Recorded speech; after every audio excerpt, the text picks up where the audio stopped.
Okay, I'm back. I was just showing my character dance there. Not many people realize that you can dance. If you type slash dance, you dance. Every 2 levels, you can buy new skills. So, uh, it's actually recommended that you do buy skills every couple levels. That way, they don't build up without you knowing. Moonfire, which is one of the skills I just got, is one of the favorite skills in my set because it doesn't do a lot of damage right off the bat.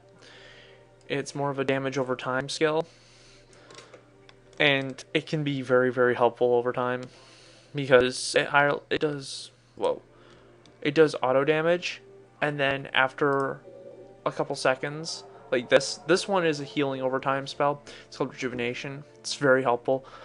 My favorite spells have to be the healing ones for this class. And Moonfire is definitely helpful because it deals 7 to 9 damage. You know, if you're lucky, you'll crit and do 18. And then over time, it just deals more and more damage. So at this low level, it's very helpful to have damage over time. In fact, you're going to see that when I do the Warlock playthrough. I'm going to pause it while I run back to where I was. Yes, you have to go back to where those little boars are. So hold on a second. Okay? Okay, sorry about that. One of my friends just got back and they messaged me. That's what that little box was. I didn't quite move when I paused, like I said I would. So hold on a second here. I'm not going to waste too much time running. Okay, I'm back now. Sorry about that. I had to move here and then something attacked me. Okay, some spells you're going to find are called instant casts. Now, when you get these, you're not going to realize what this means because it's usually one of the first spells you'll get. But watch. You click the spell, it auto casts itself on the target. It's very helpful. I also messed with my bar a little bit to make it easier to use it. So now that's the other reason I like Moonfire. It's an instant cast, which means as soon as this little thing, there's a little bar below the enemy that shows that it's causing damage over time. The moment that disappears, you usually regenerated enough mana to recast the spell. Now what you just saw there was resist, which means I didn't do any damage to him with that spell. By the way, this cave was just a little bit north of where I was killing. I get lost in this place a lot, so because I rarely ever, as I've said, this is like one of the few times I've played a horde character, so I tend to get lost here, and I cannot remember where this one guy is. So I'm gonna pause it and probably run around after I get all the belts, unless I end up going the right way at the beginning and finding the hut where this guy is. The hard part about this guy is he's like one of the first bosses you're ever gonna face in the game.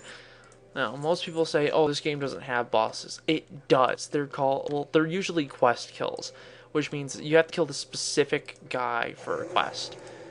And usually they're like a little tougher than the average things in the area. But by the time you get to them, because you've had to kill so many things, they're not that difficult or challenging. They're usually pretty, well, below, either at your level or below your level. What makes it challenging is you get 2 or 3 other guys around him that will aggro you when you attack him.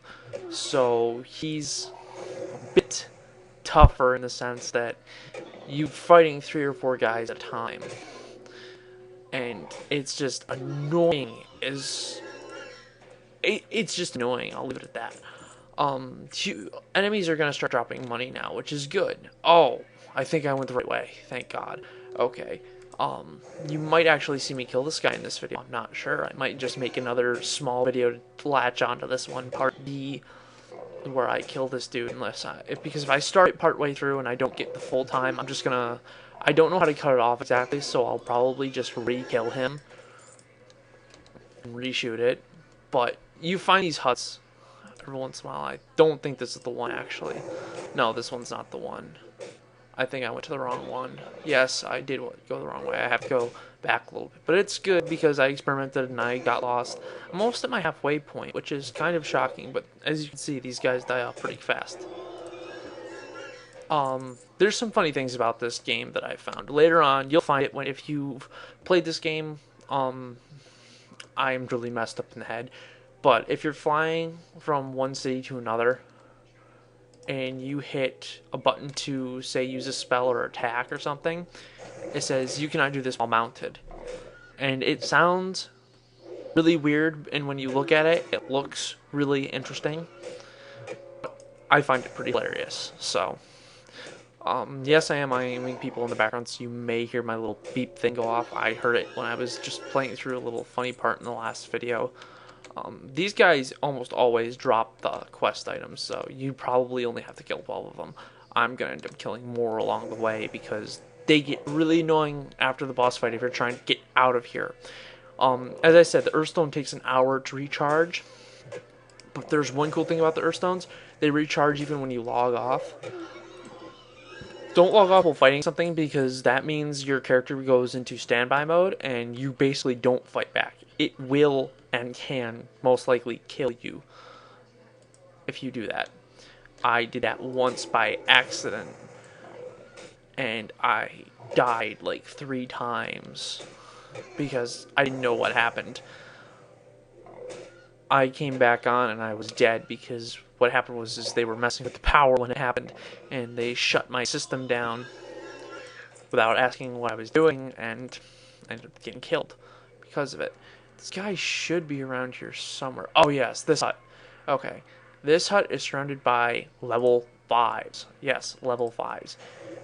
I hate level 5s because I'm a level 4. And these guys take a while to kill off. But I think I'm gonna off-screen it until I get to the actual guy inside this building, and then I'll show you a good strategy for beating him. So, you probably won't see me complete the Rite of Strength quest, which is the one I was doing earlier where I was collecting those things. Okay, so I'm gonna pause it here and try and get to the building. I will be back as soon as I can. Okay, I actually got to the building. Now, something you're going to want to do here is, the first thing you're going to want to do is take out this guy. Now, this won't trigger the guy that you're supposed to kill, this guy back here, who I've got my little pointer on. Thankfully, it doesn't trigger him, because what you're going to want to do is you're going to want to kill this guy off at the beginning, because the last thing you want is get 3 of these guys on you at once. I'm trying to remember if this works. If this doesn't, I'm going to be in a bit of trouble. But this person here, too, you're going to want to hit from a distance and just try to kill off from a distance, because they actually can really mess with you. They have mana too, so once theirs gets low, they'll run at you. It's a shaman. I'll be playing as one of those later on. I'm actually doing these in alphabetical order, so okay. Now that both of them are dead, that actually drops your quest item. That's the first time I've ever had that happen. This item restores my mana, which I'm going to want to drink. It takes a couple seconds, but it'll restore it faster than just standing there. Okay, now for this guy, you're going to want to start the match off by coming inside, because sometimes the dudes outside will respawn. You want to hit him with that, then start beating away at him. Every time it disappears and stops dealing damage over time, you want to recast Moonfire, because I found this is the most effective way to kill him without him being able to do a lot of damage to you, even if you're level 4. I did this at level 3 once. Yep, see, I just leveled up again. I'm at level 5. I don't know if these pants are better than the ones I've got on. They're not, but over time your clothing loses durability, which is, most people say, oh, it's just a couple durability to low level, it's not bad. It's best to repair it when it's little damage, because then you don't have to, it doesn't cost as much to repair. And trust me, over time, repairing is going to cost you the most money. This guy should drop the last quest item in the area, and then I'm going to stop this video. And I'm going to show you the Tauren dance. Yes, he did. Okay, cool. That means I'm done here.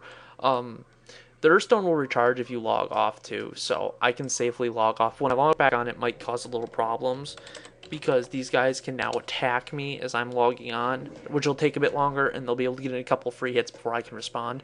This is the Tauren dance. If anyone's seen the peanut butter jelly time videos with the dancing banana, that's what this is. It is hilarious to watch them dance. It's just funny and messed up. Okay, this video is gonna end. It's gonna be under 10 minutes, but I did what I wanted to do. I got to level 5. I have very little experience, as you can see, 73 out of 2080, because it restarts you each time. So this is the end, and enjoy the Tauren dancing. Adios.